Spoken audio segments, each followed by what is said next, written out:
Spoštovani predsednik vlade. Naj se vam najprej iskreno zahvalim, da na moja vprašanja odgovarjate vi. Priznam, da sem mislil, da bo namesto vas danes odgovarjal kar vaš odvetnik. Pred volitvami ste na vprašanje novinarke iz Kanala A, ali bi odstopili s premierskega položaja, če bi KPK ugotovila kršitve zakona o integriteti, zelo samozavestno odgovorili: zagotovo. KPK torej pri političnem vpletanju v delovanje policije vam v svojem osnutku ugotovitev očita kršitev integritete. Na sodišče je bila v tej zadevi vložena zahteva za sodno preiskavo. Torej, ali boste, spoštovani predsednik vlade, odstopili s premierskega položaja, ko je KPK ugotovila kršenje zakona o integriteti? Novinarki na Kanalu A ste odgovorili: zagotovo. Odgovorite sedaj narodu. Zanima me vaš račun v Romuniji. Vaš izgovor je bil neverjeten. Za odprtje računa naj bi vam ukradli identiteto. Sliši se kot teorija zarote iz kakšnega filma o James Bondu. Bančna izpostava Raiffeisen banke, ker je bil odprt račun, in izpostave takratne podružnice GEN-I pa sta, zanimivo, le streljaj narazen. Račun je bil odprto isto leto, ko je bila zaprta podružnica GEN-I v Bukarešti.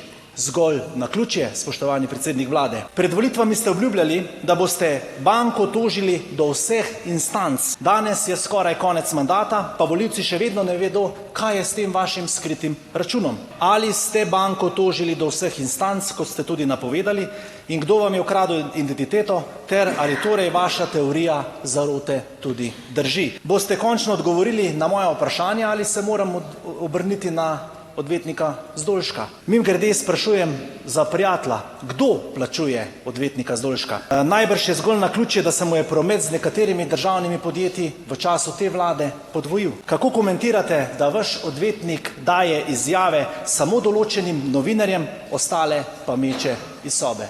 Za odgovore se vam najlepše zahvaljujem.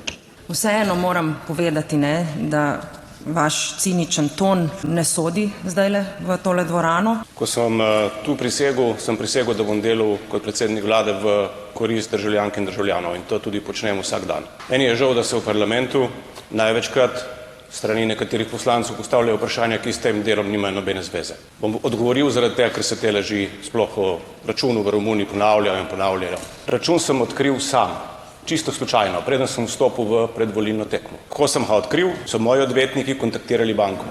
In banka ga je v enem tednu sama zaprla, potem, ko so jih odvetniki kontaktirali. Vse to se je dogajalo pred volitvami. Jaz ne vem, vedno, ko se mi pogovarjamo o tem, kaj je prejšnja vlada nam zapustila, mi vračate, da naj se ukvarjamo reči s tem mandatom. Vi pa kar ne morete iz predvolilne kampanje leta 2022.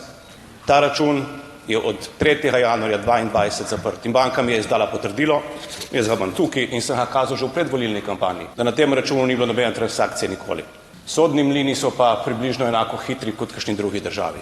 Ampak to nima nobene zveze s tem, kdaj je bil račun odprt, kdo ga je razkril v javnosti. Bil sem sam, ki je o tem spregovoril v javnosti, in nihče drug kot jaz sam, ker sem želel, da se ta zgodba zapre. Približno enako tendenciozne so tudi vaše vse ostale navedbe iz tega kvazi vprašanja, ker ni bilo vprašanje, ampak je bilo postavljanje vaših trditev. Seveda spoštujemo pravno državo v svobodi. Veste, kako se kaže spoštovanje pravne države? Tako, da se ne izmikaš v postopkih, da nisi tisti, ki ga mogoče ne najdejo, takrat, ko ga iščejo, da bi mu izročili pošto, v katerih piše, da se zglasi na zaslišanju. Na vseh postopkih sem sodeloval. Seveda sem uporabil pravno zaščito. Ne govorim o političnih postopkih, gospod poslanec. Govorim o neodvisnih inštitucijah pravne države, kar žal parlament ni. Govorim o sodelovanju s pravosodstvom, govorim o sodelovanju tudi z Komisijo za preprečevanje korupcije. Vedno sem sodeloval in sem tudi dajal izjave na vsa vprašanja. Tako da politično manipulirati s tem, kaj bojo te inštitucije, ki ne bi bile neodvisne, zaključile, je pač politiziranje neodvisnih inštitucij. To, če se sam ne strinjam s tem, o čem se vodijo postopki, in to izražam, je to moja pravica tistega, ki je preiskovanec. To, da se postopki vodijo o tem, o čem sem se pogovarjal kot predsednik vlade z ministrico svoje vlade, je za mene politiziranje in ne sistemsko preganjanje korupcije. Nihče drugi v državi ni dolžan, da skrbi za koordinacijo delovanja ministrov kot predsednik vlade. In če to je nekaj, kar ni dovoljeno, potem se jaz res sprašujem, katere pa so moje naloge, čeprav jih zakon zelo jasno predpisuje. Odstopil ne razmišljam zaradi tega, ker sem prepričan, da nisem naredil nič narobe in da tudi integritete nisem kršil s tem, ko sem komuniciral z ministrico za notranje zadeve. Zelo jasno se je izkazalo v vseh postopkih, da je policija tudi pisno potrdila, da se nisem vpletel v noben konkreten operativni postopek. Gre za 2 SMS-a, ki sta v resnici popolnoma normalna in na podoben način komuniciram še danes z vsemi ministricami in ministri. Spoštovana predsednica, nimate nobene poslovniške pristojnosti, da presojate, kakšen je moj ton. Glede na nespoštovanje poslovnika pa se tudi ne bi čudil, če bi me vrgli iz dvorane, kakor je tudi vaša praksa v Svobodi. Spoštovani kolega Reberšek, izrekam vam opomin. Dajte mi še enkrat, ker nisem zaključil. Kar še enkrat Izrekam vam opomin, umirite se, no. Sej smo vsi tukaj, smo vsi čisto mirni, tako da počasi, prosim, vrnite kolegu čas, dajte mu lepo nazaj 2 minuti. Kot mu je preteklo. Vi se lepo umirite, zadihajte, 3-krat vdihnite, izdihnite in počasi nadaljujte. Vas bomo vse razumeli in slišali, prav? Nisem zadihan, kot ste bili vi, ko ste se boksali v tej dvorani, tako da ne rabite meni govoriti, da ne diham. Prosim, če mi vrnete 2 minuti, kot je bilo dogovorjeno. To ni bilo dogovorjeno, to je bila moja odločitev, kolega Reberšek. Tako je. Dajte kolegu Reberšku lepo 2 minuti, da bo lepo počasi dopolnil svojo zahtevo. Hvala lepa.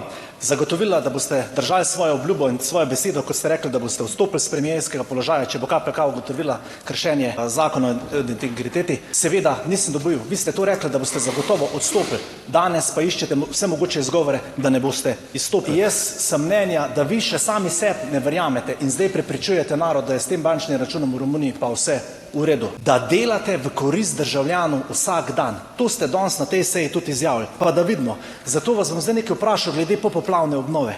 Nekateri niso zadovoljni s svojim izplačilom v 6-članski družini. Ta družina je bila na seznamu, pa bodo od države dobili 40 tisoč evrov. Koliko se ne preselijo, spoštovani predsednik vlade? Oče samohranilec ima 3 otroke. 30 tisoč evrov mu zmanjka do nove hiše, ki si jo more zgraditi. Medtem ko vi snemate lepe PR videe, ko tukaj lepo govorite, so to resni problemi naših državljanov. In ko sem vam to napisal na vaš uradni Facebook profil, na vašem socialnem omrežju dr. Robert Golob, ste moj komentar izbrisali in me tudi zablokirali. Podobno kot ste zablokirali novinarko Tarče, ko je želela spraševati o KPK. Boste tem 2 družinama pomagali ali boste zablokirali tudi te 2 družine? Kje je vaša integriteta, spoštovani predsednik vlade? 1 leto pa pol nazaj ste v tem hramu demokracije rekli, če ste bili na seznamu, vas bomo na seznam tudi dali. 6-članska družina je bila na seznamu. Iz seznama dol ste jih dali. Sprašujem vas, ali boste dali to družino nazaj na seznam. Sami ne bodo zmogli, država jim ponuja 40 tisoč evrov. Kako, spoštovani predsednik, niti kredita ne dobijo? Enako je tudi s 3-člansko družino očeta samohranilca. Zato vas sprašujem, boste dali to družino nazaj, boste tem 2 družinama pomagali? Kje je vaša integriteta? Odgovorite sedaj narodu. Mogoče samo tukaj moja intervencija. Lepo bi bilo, da bi vsak najprej poskrbel za svojo integriteto. Vsak, ki se znajde v kakršnem koli postopku, bodi si pred KPK, bodi si pred sodiščem, ima vso pravico, da se brani. Popolnoma vsak. In vsak ima seveda pravico, da si tudi vzame pravno pomoč. In je to nekaj popolnoma normalnega. Tako da vaš ciničen ton je bil popolnoma nepotreben pri tem. Glede družbenih omrežij pa tudi vsak sam ureja. Tako da smo si na jasnem. Jaz verjamem, kolega Reberšek, da tudi vi dobite kdaj kakšno sporočilo, ki vam ni všeč. Jaz prosim pač, če kolegu izrečete opomin.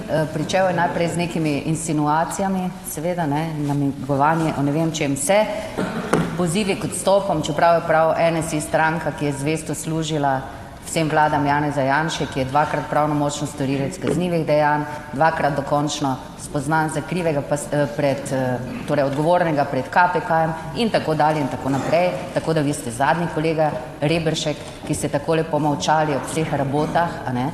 Skakal je torej pa v dopolnitvi potem vprašanja na povsem drugo temo. Pol pa je že bil na kje po poplavnih obnovah, pa Facebook profili vas motijo, pa ne vem, kaj še ste rekli, PR videi in podobno. Tako da s tem je seveda kršil v dopolnitvi poslovnik, tako da prosim, da mu izrečete opomin. Iskreno, boste dobil postopkovno, kolega Cigler, tudi vi se malo umirite, no? Malenkost miru, no, ne bi tak živčen.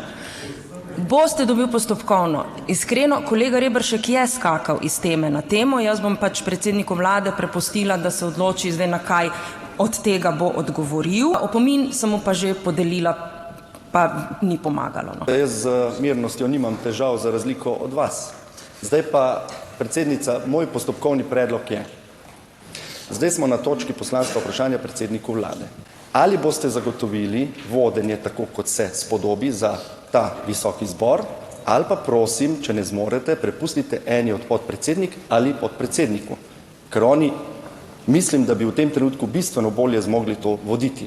Ker predsednik vlade ni ena fizična oseba, bil je vprašan zelo pomembna vprašanja glede svoje integritete, tudi če je skakal iz teme na temo, kolega Reberšek, so bila vsa vprašanja, ki jih je zastavil predsedniku vlade, povezana z njegovo integriteto in z njegovimi zagotovili za ta mandat v predvolilni kampanji. In zdaj prosim, predsednica, da vse plačane in neplačane odvetnice in odvetnike predsednika vlade ustavite in zagotovite, da bo predsednik vlade, ne njegov odvetnik Zdolšek, odgovoril na vprašanja. Hvala lepa, gospod odvetnik Aleksandra Reberška, da ste zdaj tole povedali.